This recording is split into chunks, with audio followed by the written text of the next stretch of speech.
ಸುವರ್ಣ ನ್ಯೂಸ್ಗೆ ಮತ್ತೆ ಸ್ವಾಗತ. ಸಾಕಷ್ಟು ಸುದ್ದಿಗಳು ಇನ್ನೂ ಬಾಕಿ ಇವೆ. ಅದಕ್ಕೂ ಮೊದಲು ಈಗ ಮತ್ತೊಮ್ಮೆ ಹೆಡ್ಲೈನ್ಸ್. ಕಾಂಗ್ರೆಸ್ನಲ್ಲಿ ಟಿಕೆಟ್ಗಾಗಿ ನಿಲ್ಲದ ಡಿಶಮ್ ತೇಜಸ್ವಿನಿ ಗೌಡ ವಿರುದ್ಧ ಕಾರ್ಯಕರ್ತರು ಫುಲ್ ಗರಂ.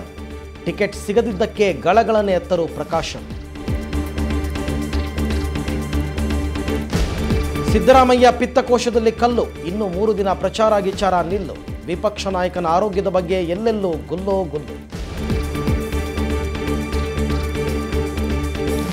ಜೆಡಿಎಸ್ ಜೊತೆ ಮುರಿದು ಬಿತ್ತು ಮೈತ್ರಿ, ಬೆಂಬಲಿಗರಿಗಾಗಿ ನಿಲ್ಲದ ಬಿಎಸ್ಆರ್ ಶಿಕಾರಿ.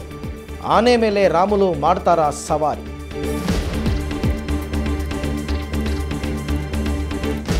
ಮೇಲುಕೋಟೆ ಹುರಿಯಾಳುಗಳು ರಾಜಕೀಯ ಮರೆತರು, ಪುಟ್ಟಣ್ಣಯ್ಯ ಪುಟ್ಟರಾಜು ಕಬಡ್ಡಿ ಆಡಿದ್ರು. ಎಲೆಕ್ಷನ್ ಅಖಾಡದಲ್ಲಿ ಔಟ್ ಆಗೋರು ಯಾರು, ಗೆಲುವಿನ ಗೆರೆ ಮುಟ್ಟೋರು ಯಾರು? ವಿಜೇಂದರ್ ಉದ್ದೀಪನ ಪರೀಕ್ಷೆಗೆ ನಕಾರ, ಕ್ರೀಡಾ ಸಚಿವಾಲಯ ನಾಡಾ ನಡುವೆ ಬಹಿರಂಗ ಸಮರ. ಬಾಕ್ಸರ್ ಕ್ರೀಡಾ ಜೀವನ ಅತಂತ್ರ.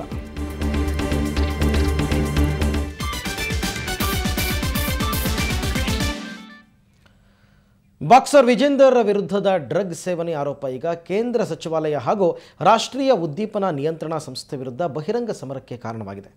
ಜೊತೆಗೆ ಕಂಚುವೀರ ಬಾಕ್ಸರ್ ಕ್ರೀಡಾ ಜೀವನ ಕೂಡ ಅತಂತ್ರವಾಗಿದೆ.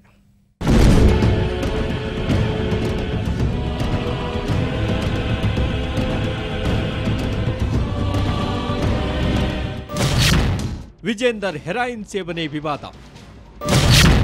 3 ತಿಂಗಳಲ್ಲಿ 12 ಬಾರಿ ಡ್ರಗ್ಸ್ ಸೇವನೆ. ಕ್ರೀಡಾ ಸಚಿವಾಲಯಕ್ಕೆ ನಾಡಾ ಟಾಂಗ್. ಬಾಕ್ಸರ್ ಪರೀಕ್ಷೆಗೆ ನಿರಾಕರಿಸಿದ ನಾಡಾ.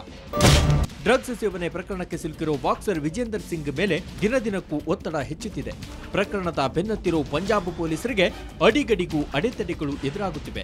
ಡಿಸೆಂಬರ್ 2012ರಿಂದ ಫೆಬ್ರವರಿ 2013ರ ಮಧ್ಯೆ 3 ತಿಂಗಳಲ್ಲಿ 12 ಬಾರಿ ವಿಜೇಂದರ್ ಡ್ರಗ್ಸ್ ತೆಗೆದುಕೊಂಡಿದ್ದಾರೆ ಅಂತ ಪಂಜಾಬ್ ಪೊಲೀಸರು ವರದಿ ನೀಡಿದರು. ಆದರೆ ವರದಿ ಅನುಸಾರ ಪರೀಕ್ಷೆ ಮಾಡಲು ನಾಡಾ ನಿರಾಕರಿಸಿದೆ. ಇದು ನಾಡಾ ಹಾಗೂ ಪೊಲೀಸರ ಮಧ್ಯೆ ತಿಕ್ಕಾಟಕ್ಕೆ ಕಾರಣವಾಗಿದೆ.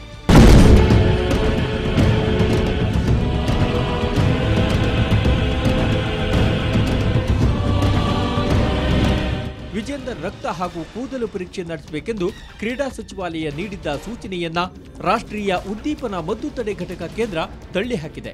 ಅಂತಾರಾಷ್ಟ್ರೀಯ ನಿಯಮಗಳ ಪ್ರಕಾರ ಈಗ ಬಾಕ್ಸರ್ ಉದ್ದೀಪನ ಪರೀಕ್ಷೆ ನಡೆಸಲು ಸಾಧ್ಯವಿಲ್ಲ. ಈ ವಿಷಯವಾಗಿ ಯಾರ ಒತ್ತಡಕ್ಕೂ ಮಣಿಯುವುದಿಲ್ಲ ಅಂತ ನಾಡಾ ಸ್ಪಷ್ಟಪಡಿಸಿದೆ. ಈ ಮಧ್ಯೆ ಬಾಕ್ಸಿಂಗ್ ಫೆಡರೇಷನ್ ಹಾಗೂ ಕ್ರೀಡಾ ಸಚಿವಾಲಯ ವಿಜೇಂದರ್ ಆರೋಪ ಮುಕ್ತನಾಗಿ ಹೊರಬರಬೇಕು ಅಂತ ಹೇಳಿರೋದು ಬಾಕ್ಸರ್ ಮೇಲೆ ಒತ್ತಡ ಹೆಚ್ಚಿಸಿದೆ. ವಿಜೇಂದರ್ ಸಿಂಗ್ ಈ ದೇಶದ ಕ್ರೀಡಾ ರಂಗದಲ್ಲಿರುವ ಅತ್ಯುನ್ನತ ಆಟಗಾರ. ವಿಜೇಂದರ್ ಮೇಲೆ ಗಂಭೀರ ಆರೋಪ ಕೇಳಿಬಂದಿದೆ. ಹೀಗಾಗಿ ವಿಜೇಂದರ್ ಆರೋಪ ಮುಕ್ತನಾಗಿ ಹೊರಬರಲಿ, ಇಲ್ಲದಿದ್ದರೆ ಇತರ ಕ್ರೀಡೆಗಳ ಮೇಲೂ ಇದರ ಪರಿಣಾಮವಾಗಲಿದೆ. ಕ್ರೀಡಾ ಸಚಿವಾಲಯದ ಈ ಹೇಳಿಕೆ ವಿಜೇಂದರ್ ಸಿಂಗ್ ಮೇಲೆ ಸಾಕಷ್ಟು ಒತ್ತಡ ಹೆಚ್ಚಿಸಿದೆ. ಪಂಜಾಬ್ ಪೊಲೀಸರು ಲ್ಯಾಬ್ನಲ್ಲಿ ಪಾಲ್ಗೊಳ್ಳಲು ವಿಜೇಂದರ್ ಸಿಂಗ್ಗೆ 24 ಗಂಟೆಗಳ ಗಡುವು ನೀಡಿದ್ದಾರೆ. ಇಲ್ಲವಾದಲ್ಲಿ ಕೋರ್ಟ್ ಮೊರೆ ಹೋಗೋದಾಗಿ ಪೊಲೀಸರು ತಿಳಿಸಿದ್ದಾರೆ. ಇಷ್ಟಾದರೂ ಪರೀಕ್ಷೆಗೆ ಸಿದ್ಧರಿಲ್ಲ ಅನ್ನೋ ನಿಲುವಿಗೆ ವಿಜೇಂದರ್ ಅಂಟಿಕೊಂಡಿದ್ದಾರೆ. ಬಾಕ್ಸರ್ ಜೀವನದಲ್ಲಿ ಡ್ರಗ್ಸ್ ಕಳಂಕ ಅಂಟಿಕೊಂಡಿದ್ದು ಒಂದೆಡೆಯಾದ್ರೆ ಪಂಜಾಬ್ ಪೊಲೀಸ್ ಹಾಗೂ ನಾಡಾ ಮಧ್ಯದ ಭಿನ್ನಾಭಿಪ್ರಾಯ ಪ್ರಕರಣಕ್ಕೆ ಟ್ವಿಸ್ಟ್ ಕೊಟ್ಟಿದೆ. ಬ್ಯೂರೋ ರಿಪೋರ್ಟ್, ಸುವರ್ಣ ನ್ಯೂಸ್. ಬೇಸಿಗೆಯ ರಣ ಬಿಸಿಲು ಹೆಚ್ಚಾಗಿದೆ. ಸೆಕೆ ತಡೆದುಕೊಳ್ಳಲಾಗದೆ ಉತ್ತರ ಕರ್ನಾಟಕ ಹಳ್ಳಿಗಳಲ್ಲಿ ರಾತ್ರಿ ವೇಳೆ ಜನರೆಲ್ಲ ಮನೆಯ ಹೊರಗಡೆನೇ ನಿದ್ರೆ ಹೋಗ್ತಾರೆ. ಆ ಬಾಲೆ ಕೂಡ ಮೊನ್ನೆ ರಾತ್ರಿ ಮನೆ ಮುಂದೆನೇ ನಿದ್ರೆ ಹೋಗಿದ್ಲು. ಆದರೆ ಬೆಳಿಗ್ಗೆ ಎದ್ದಾಗ ಅವಳು ಬೇರೆಲ್ಲೋ ಇದ್ದರು. ಪಾಪ ಆಕೆ ಮತ್ತೆ ಜೀವಂತವಾಗಿ ಮನೆಗೆ ಮರಳಲೇ ಇಲ್ಲ.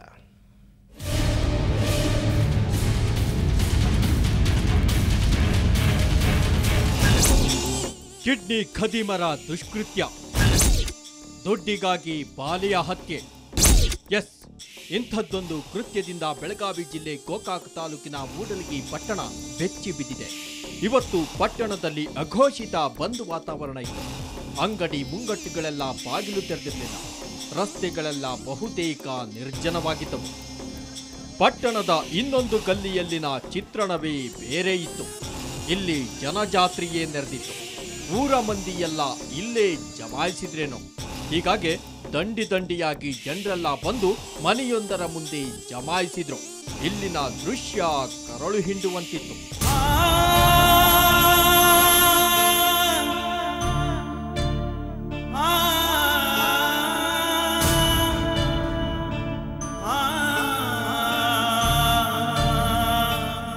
5 ವರ್ಷದ ಪುಟ್ಟ ಬಾಲೆ ತಸ್ಮಿಯಾ ಹೆಣವಾಗಿ ಮಲಗಿದ್ಲು.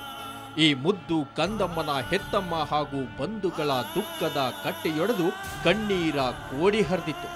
ಇವರನ್ನ ಸಮಾಧಾನ ಮಾಡುವುದಾದ್ರೂ ಹೇಗೆ ಹೇಳಿ? ಅಷ್ಟಕ್ಕೂ ತಸ್ಮಿಯಾ ಸತ್ತಿರೋದು ಆಕಸ್ಮಿಕ ಅಪಘಾತದಿಂದಾಗಲಿ ಅನಾರೋಗ್ಯದಿಂದಾಗಲಿ ಅಲ್ಲವೇ ಅಲ್ಲ. ಧನದಾಹಿ ದುಷ್ಕರ್ಮಿಗಳ ಸಂಚಿಗೆ ಈ ಮುದ್ದು ಕಂದಮ್ಮ ಬಲಿಯಾಗಿದ್ದಾಳೆ. ಕಳೆದ ಮಾರ್ಚ್ 31ರಂದು ಮನೆ ಹೊರಗೆ ನಿದ್ರೆ ಹೋಗಿದ್ದ ಬಾಲೆ ತಸ್ಮಿಯಾಳನ್ನ ಇದೇ ಮೂಡಲಗಿ ಪಟ್ಟಣದ ಶಿವಬೋಧ ಎಂಬಾತ ರಾತ್ರೋರಾತ್ರಿ ಕಿಡ್ನಾಪ್ ಮಾಡಿದ್ದ ಅನ್ನೋ ಆರೋಪವಿದೆ. ಈ ಕಿರಾತಕ ದುಡ್ಡಿಗಾಗಿ ಬೇಡಿಕೆ ಇಟ್ಟು ಒಂದು ಚೀಟಿ ಕೂಡ ರವಾನಿಸಿದ್ದ. ಅದರ ಪ್ರತಿ ಸುವರ್ಣ ನ್ಯೂಸ್ಗೆ ಲಭ್ಯವಾಗಿದೆ. ತನ್ನ ಕರಾಳ ಕೃತ್ಯದ ಬಗ್ಗೆ ಹಂತಕ ಈ ಚೀಟಿಯಲ್ಲಿ ಸ್ಪಷ್ಟವಾಗಿ ಬರೆದಿದ್ದ.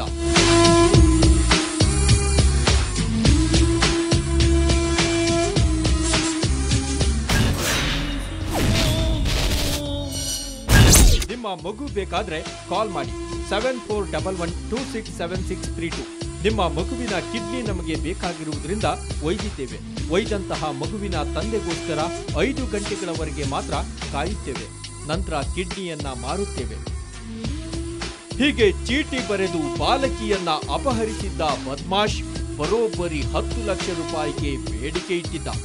ಇಲ್ಲವಾದ್ರೆ ಬಾಲೆಯ ಕಿಡ್ನಿ ಮಾರಾಟ ಮಾಡಿ ಹತ್ಯೆಗೈಯುವುದಾಗಿ ಬೆದರಿಸಿದ್ದ.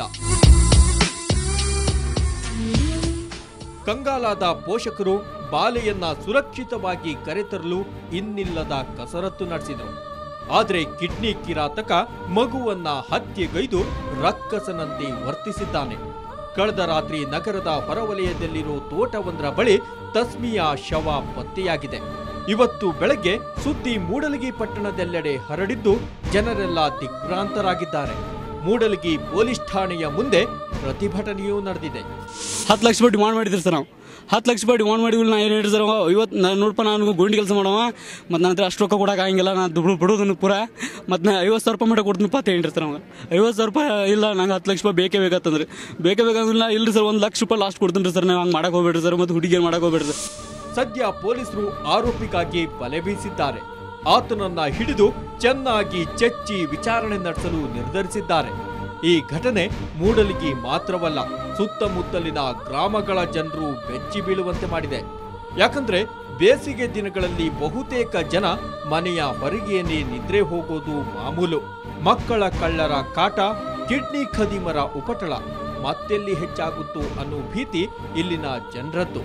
ಅಂಥೋರನ್ನ ಹಿಡಿದು ಹೆಡೆಮುರಿ ಕಟ್ಟಿ ಪೊಲೀಸರೇ ಇಂಥ ಘಟನೆಗಳಿಗೆ ಮಂಗಳ ಹಾಡಬೇಕಿದೆ. ಬೆಳಗಾವಿಯಿಂದ ಕ್ಯಾಮರಾಮನ್ ರವಿರಾಜ್ ಜೊತೆ ಚಂದ್ರಕಾಂತ್ ಸುಗಂಧಿ, ಸುವರ್ಣ ನ್ಯೂಸ್. ಈಗೊಂದು ಬ್ರೇಕ್ ನಂತರ ಸುವರ್ಣ ನ್ಯೂಸ್ ಮತ್ತೆ ಮುಂದುವರಿಯುತ್ತೆ.